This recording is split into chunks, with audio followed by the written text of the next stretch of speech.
வணக்கம். தமிழகத்துல 2026 தேர்தல் காலம் எப்படி இருக்கும்? வெல்லப் போவது யார்? அப்படின்னு பரபரப்பா இப்பவே பேசத் தொடங்கிட்டாங்க.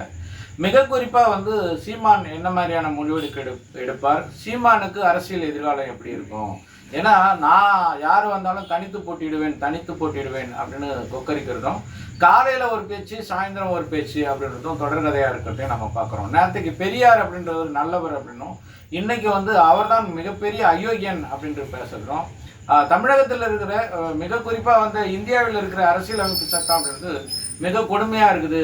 நான் பணமட்டை எடுத்தனா அவ்வளோதான் அப்படின்ற மாதிரி பேசுகிறதும் பெரிய அளவில் பேசு பொருளாக இருக்குது. உள்ளபடியே சீமானுடைய அரசியல் எதிர்காலம் சிறக்கணும் அப்படின்னு அவர் விருப்பப்பட்டார் அப்படின்னா 2026 தேர்தலில் அனைத்து இந்திய அண்ணா திராவிட முன்னேற்ற கழகத்தின் தலைமையிலான கூட்டணியில் இணைந்து அவர் தேர்தலை சந்தித்தார் அப்படின்னா அவருக்கு அரசியல் எதிர்காலம் இருக்குது அப்படின்னு தான் நாம் பார்க்க வேண்டியிருக்கு.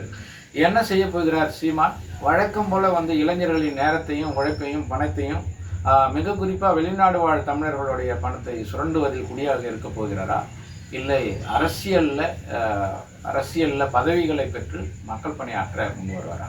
காத்திருப்போம். உங்கள் மனசாட்சியாக களத்தில் விவசாயி ஜெயராமன். வாழ்வது ஒரு முறை, வாழ்த்தட்டும்.